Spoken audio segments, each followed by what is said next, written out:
তো দর্শক বন্ধুরা আপনারা দেখতে পাচ্ছেন যে দাদা এসছে সাইকেল নিতে। তো দাদা সাইকেল নিয়েছে, লেডিবার সাইকেল নিয়েছে। তো দাদা কোথা থেকে এসছে আমরা জিজ্ঞাসা করে নেবো। দাদা কোথা থেকে এসেছেন সাইকেল নিতে? আমি এসেছি মহেন্দ্রপুর থেকে। তো কার জন্য দাদা সাইকেল নিলেন? এটা আমার ভাগ্নির জন্য।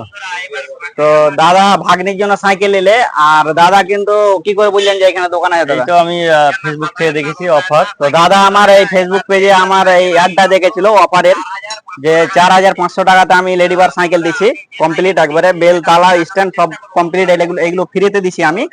তো এটা অফারে দিয়েছিলাম। মোটামুটি 5টা সাইকেল ছিল অফারে, তো 4টা অলরেডি চলে গেছে, আর আজকে একটা দিচ্ছি। রাত্রি মোটামুটি 8টা হয়ে গেল প্লাস। তো দাদারা এসছে। দাদা কোথা থেকে এসছে বললেন? মহেন্দ্রপুর থেকে। তো মহেন্দ্রপুর থেকে এসছে দাদা, অনেক দূর থেকে এসছে। রাত্রে বেলায় প্রায় 8টা বেজে গেল। তো সাইকেলটা আপনাদেরকে দেখানোর চেষ্টা করবো দর্শক বন্ধুরা, যে সাইকেলটা নিয়েছে অফারের, সেটাই আপনাদেরকে দেখানোর চেষ্টা করবো পুরোটাই। তো দেখতে পাচ্ছেন বন্ধুরা যে পুরোটাই এটা ঝাঁকা কিন্তু আমি ফ্রি দিলাম, বেল তালা স্ট্যান্ড এগুলো ফ্রি দিয়ে দিলাম। তো অবশ্যই আপনারা আসবেন, আর অলরেডি অফার এখনো আছে, তো আপনারা অবশ্যই আসবেন। যারা আসবেন অবশ্যই আমি 4,500 টাকার মধ্যে ছেড়ে দেবো। তাই এটা 4,500 টাকার মধ্যে ছেড়ে দিলাম, আজকে ডেলিভারি করে দিলাম এটা লেডিবার সাইকেল।